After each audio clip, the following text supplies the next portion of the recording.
The Seiko Sumo is a watch that brings back some fond memories for me.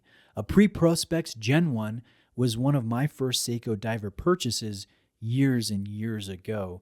Back then, they only cost about $400 brand new, and it was a model that, at the time, really underscored Seiko as a leader in value propositions. Objectively, it wasn't as nice of a Sumo as Seiko makes them today, but then again, they didn't cost nearly as much as they do now. This early Seiko Sumo purchase was pre-YouTube for me, so unfortunately, I don't have any video of it. You'll have to make do with some classically poor stock Seiko pictures, but let's take a closer look. The watch had an aluminum bezel insert with oversized, stylized indexing, and that fat font really complemented the rotund and bulbous shape of the cushion case, and in my opinion, it helped the model fittingly garner its forever fan nickname, the Sumo. The watch had a Hardlex mineral crystal, a flat black dial, and comically mismatched end links in terms of the design compared to the other bracelet links. The bracelet also had a thin pressed metal clasp, but again, I look back with fondness as I consider this original entry. Look at the old marker design, the old hand design, and the cute curvy automatic font and printed scuba designation. Like a lot of watch nuts did back then, and still do now to a degree, I got into modding. I did a sapphire crystal mod to this Sumo. I did a ceramic bezel insert mod. And I also did a multi-position regulation to the 6R15 caliber, which I probably didn't do all that much for the accuracy. And lastly, I did an OEM ratcheting clasp addition from the Sumo's more professional and much more expensive brother, the Marine Master 300. I did have a lot of fun modding this Sumo, and funnily enough, I turned that value-rich stock diver, that $400 diver, into a rather expensive custom creation. I probably spent as much on the mods as I did on the original watch. But that Sumo, it washed away a slightly sour taste in my mouth left by an early Shogun purchase that I really just didn't enjoy, I didn't connect with, and it also predated another Seiko diver purchase that officially tipped me into a lifelong affinity for Seiko. So that watch was an orange dialed second gen monster that I think I spent $220 on brand new. So that watch, and more so this Sumo, I have to officially thank for making me a Seikopath. And I have since spent silly amounts of money and silly amounts of time enjoying other Seiko divers, from the very affordable to some of the luxury priced offerings. And I look back at this journey of mine, this journey of experimentation, this journey of mistakes and successes with a smile on my face. I really wouldn't change a thing. Now, I say all this because I want to show you the latest generation Seiko Sumo.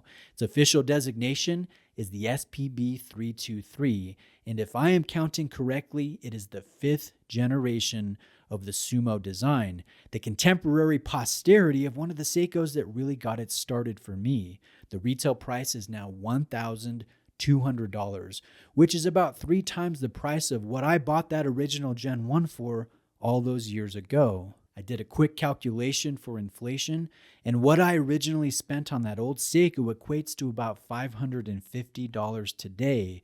And if I factor in the aftermarket modding to bring in sapphire and ceramics and clasp adjustability, that equivalent in today's dollars is about $1,050, which is not terribly far from the pre-discount retail price of $1,200 for an SPB 323. This watch comes stock with the ceramic bezel insert, a sapphire crystal with inner anti-reflective treatment, and this movement has been updated and now carries a 3-day power reserve. All other movement specs are essentially the same. The watch has a simpler bracelet with the milled clasp, but sadly no on-the-fly quick adjustment, and gone are the mismatched end links. The dial is also massively more intricate. This is a fume dial with a very small wave texture running horizontally, and I like how the color almost appears silver in some light scenarios, but in most light scenarios, it has a reflective bronze look. Not brown, not black, but more of a taupe. It's uncommon, and it's uncommon for brands outside of Seiko to bring such a visually interesting dial in a watch around $1,000. So stepping back, I think this new version of the Sumo is strong, but it has lost a little of that quirky Seiko Sumo moxie that original was so saturated in. But at the same time, it also has become more fluid and more refined, and I would argue more appealing to that first-time Seiko buyer. I think the Sumo line had stagnated over the years. It had regressed to a degree, but this new release injects some excitement and value back into the design. And barring an adjustable clasp, this is essentially what I was looking to create when I modded my first Seiko diver. And I consider inflation, the calculation, it's slightly reassuring that the cost to me, the consumer, really isn't all that different between that original modded Seiko Sumo and this upgraded 5th generation. Now, naturally, there will be some watch fans who just don't see the same things that I do. Some of you will not find this latest generation Seiko appealing.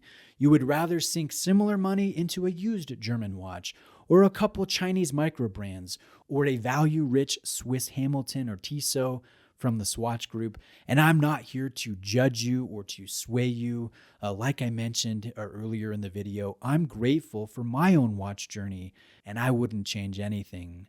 But I hope that in highlighting this new release from Seiko, that some of you watching will discover the same joys that I've found in this Japanese brand. I think it would be easy to achieve these joys in this new Sumo. It's a great design. It has a lot going for it. It could be for you, like it once was for me, the beginning of a lifelong affinity for this vertically integrated watch company. So thank you for watching today, and Seiko Paths Unite.